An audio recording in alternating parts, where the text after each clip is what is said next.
Բարև ձեզ բարեկամներ, կարծիքների, անակնկալների եւ իհարկե փաստերի հերոստալիքը ակտիվին նորից եթերում է եւ մենք այսօր տաղավար ենք հրավիրել լսելու մի անձնավորության, ում դուք քաջածանոթ եք։ Խոսքս մեր ճանաչված փաստաբան Լևոն Բաղդասարյանի մասին է, ով դուք կուսակցության նախընտրական շտաբի պետն է։ Բարև ձեզ, պարոն Բաղդասարյան։ Բարև ձեզ։ Ընտրությունները ավարտվեցին, բայց դուք կուսակցությունը եւ եւս 6 քաղաքական ուժեր դիմել են համանդրական դատարան ընտրությունների արդյունքները,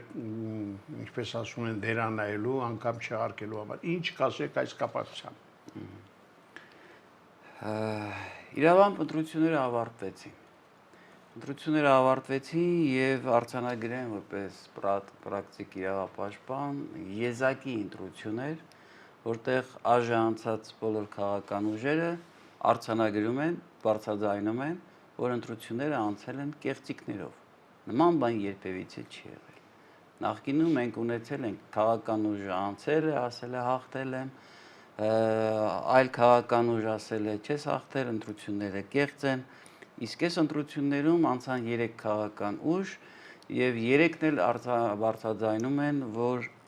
ընտրությունները կեղծված են։ Ասեմ, որ 3-ն էլ ճիշտ են։ Ուղղակի մի տարբերությամբ միմյանց են մեղադրում,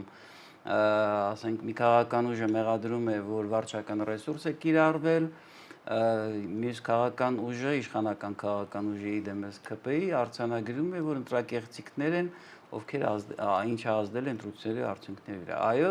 երկուստ եք ճիշտ են, ուղղակի ի տարբերություն այդ քաղաքական ուժերի, ովքեր դիմել են համանդրական դատարան, դուք կուսակցությունը եւս վիճարկում է ընտրությունների արդյունքները, բայց հիմքում դնում է եւ վարչական ռեսուրսը եւ դնում է ընտրակաշառքը։ Ամփոփելով նշեմ, որ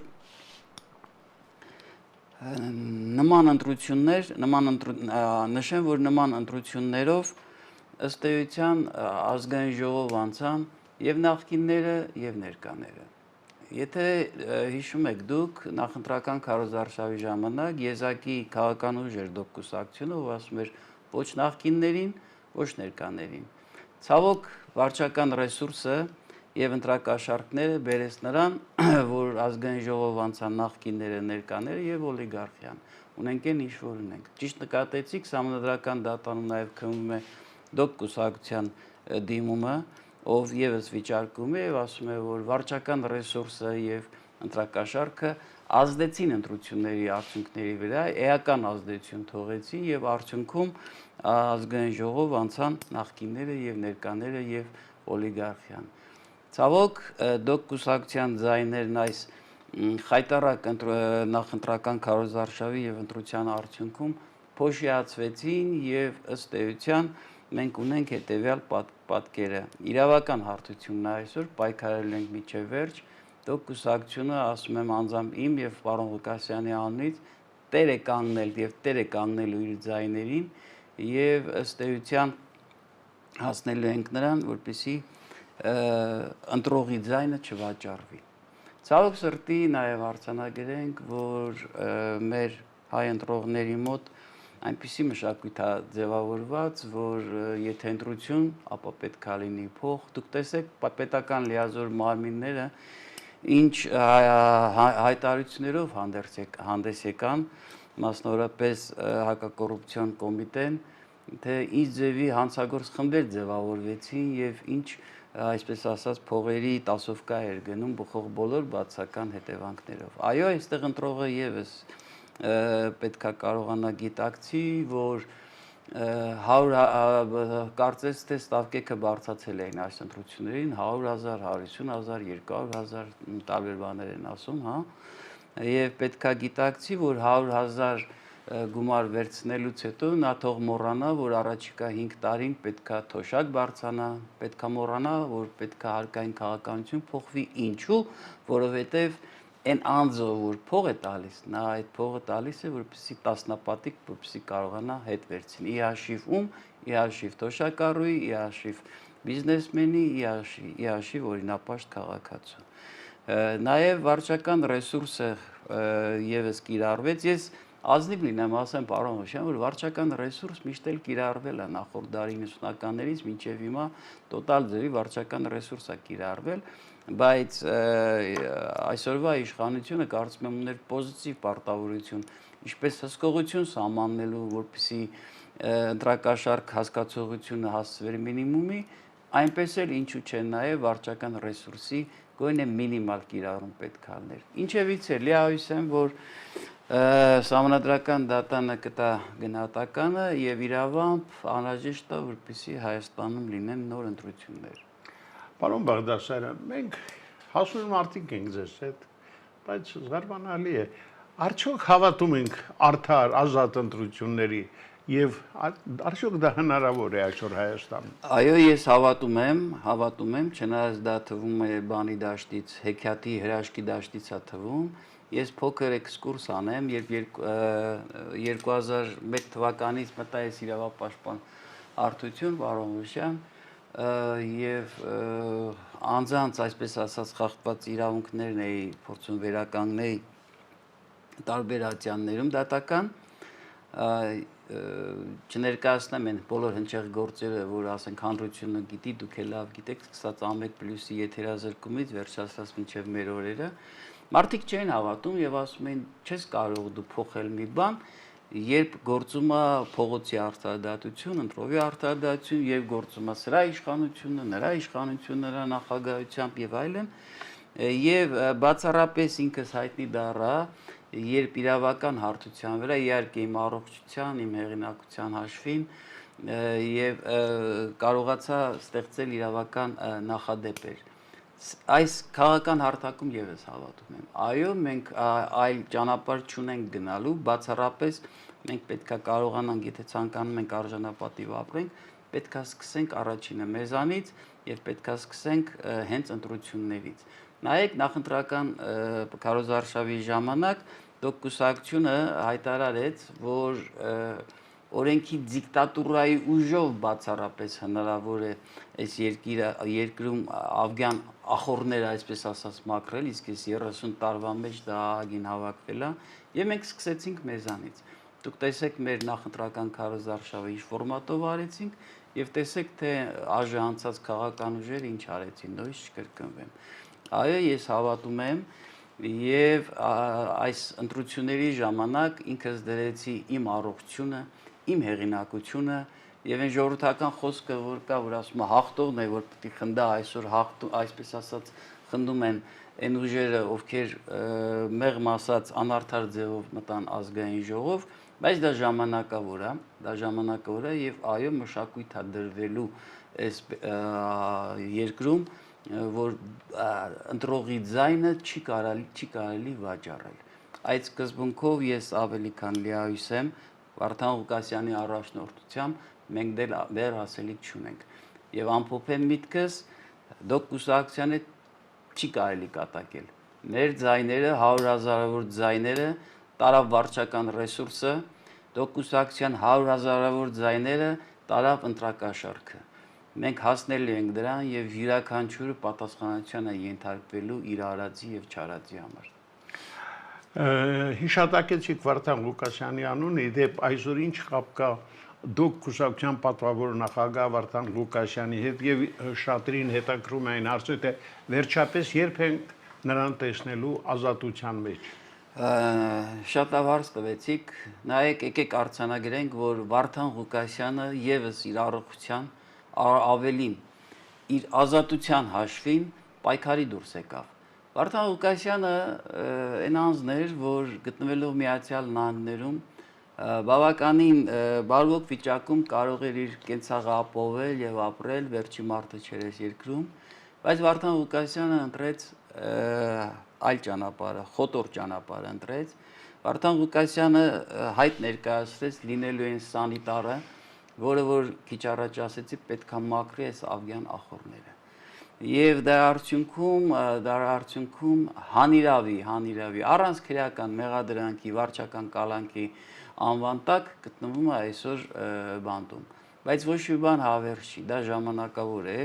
եւ այո սարերի ետևում չի, երբ Վարդան Ղուկասյանը հայտնվելու ազատության մեջ եւ ինչպես ինքն է ասում, էլ նախքին Վարդան Ղուկասյանին դուք երանի եք տալու։ Այո, հայտը ներկայացված է, իմ ու պարոն Վարդան Ղուկասյանի տանդեմը ներկայացրել է հետևյալ լուծելու հետևյալ խնդիրը։ Օրենքի դիկտատուրայի ուժով մենք ստեղծելու ենք արևային Հայաստան։ Դե ես իհարկե ուրախ եմ, որ դուք հավատում եք այդ Հայաստանի, ինչպես ասում են, գոյատևմանը եւ այս առումով իհարկե դուք քաջ գիտակցում եք, թե ինչ խոչընդոտների առջև եք կանգնած։ Խոչընդոտները նրա համար են, որ հաղթարեն, փորձությունները նրա համար են, որ մարդիկ ավելի հզոր կարողանան դուրս գան։ Եվ Աստծո զորությամբ գալու են օրը, երբ ընտրությունը լինելու է ընտրություն, երբ արժանավորը անցնելու է եւ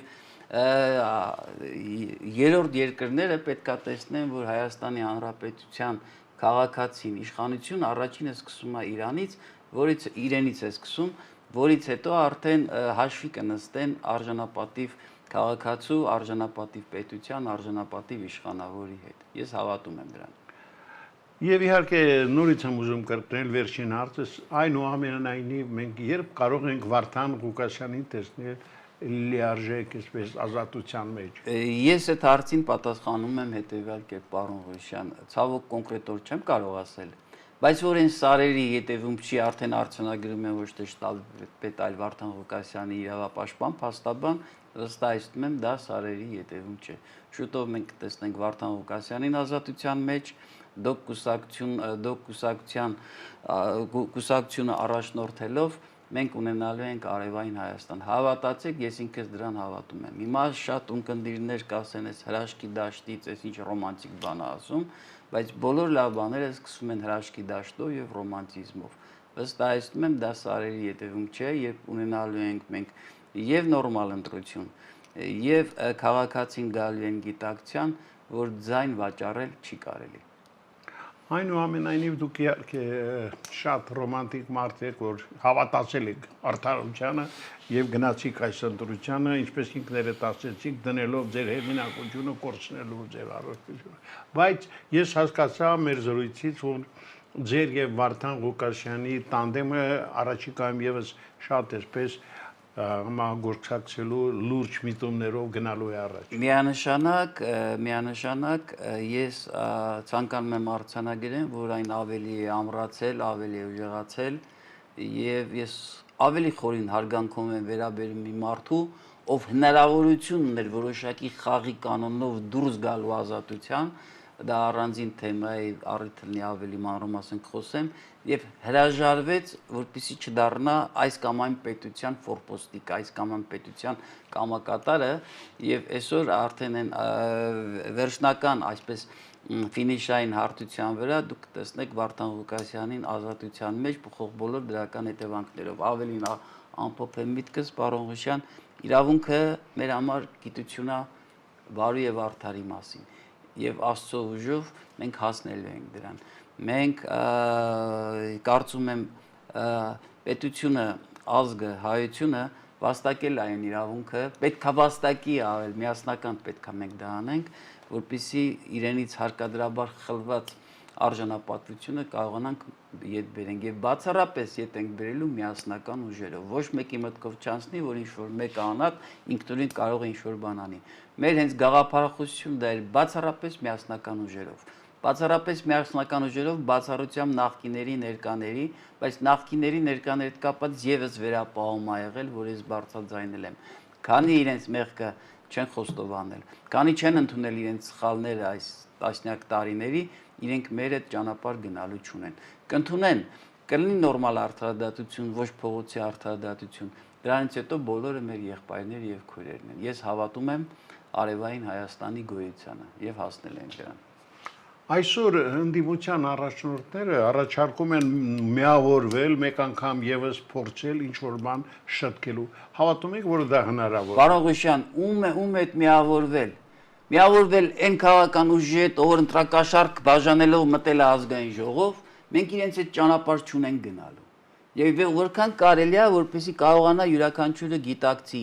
ընտրակաշառք բաժանելուց հետո մոռացիր, որ Հայաստանը պետքա զարգանա, այդ անտեր փող տվողը 10 անգամ պետքա հետ վերցնի։ Հետա վերցնում թոշակառույց, հետա վերցնում բիզնեսմենից, վերջի հաշվով հետա վերցնում օրինապաշտ քաղաքացուց։ Դուք օրինապաշտ քաղաքացի եք, ինձ համար հեղինակություն եք, դուք լավ եք այսօր ապրում։ Ու նայեք ձեր շրջապատում, տեսեք այդ որ օրինապաշտ քաղաքացին այսօր լավ ապրում։ Ստիպում են, պարտադրում են, կամ գնա կպի պետության իշխանական կերակրատաշտից, կամ էլ գնա կպի այդ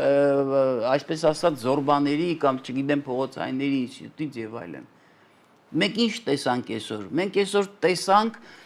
տոտալ ընտրակաշառք բաժանում։ Մենք այսօր տեսանք տոտալ վարչական ռեսուրսի կիրառում։ Արդյոք քաղաքացին Հայաստանի դա է ուզում, արդյոք հայ մարդը դա է ուզում։ Դու գիտեք ինչ ծանր բան է, երբ դու գնում ես մաքուր ձեռներով ազնիվ խաղում ես եւ դիմացինդ գոտկատեղից ներքև է հարվածում, բայց դա ժամանակավոր է։ Դա ժամանակավոր է, ես նորից եմ ասում, դոկուսակցիան հետ չի կարելի կատակել։ Մենք տեր ենք մեր ձայներին եւ մեր ձայները ետ ենք բերելու։ Եղավ, պարոն Բաղդասարյան, շնորհակալություն, որ եկաք, սպասենք, թե ինչով կավարտվի այն քննարկումները Սահմանադրական դատարանում եւ մեկ անգամ էլ առիթ կլինի հիմնովին ամփոփել եւ ընտրությունները եւ այս ստեղծված իրավիճակը։ Շնորհակալություն, որ եկաք։ Ես եւս շնորհակալ եմ։ Շերի բարեկամներ, մենք այսօր հյուրընկալել էինք մեր ճանաչված փաստաբաններից մեկին, Դոկ կուսակցության նախընտրական շտաբի պետ Լևոն Բաղդասարյանին։ Այսօր այսքանը, ցտեսություն։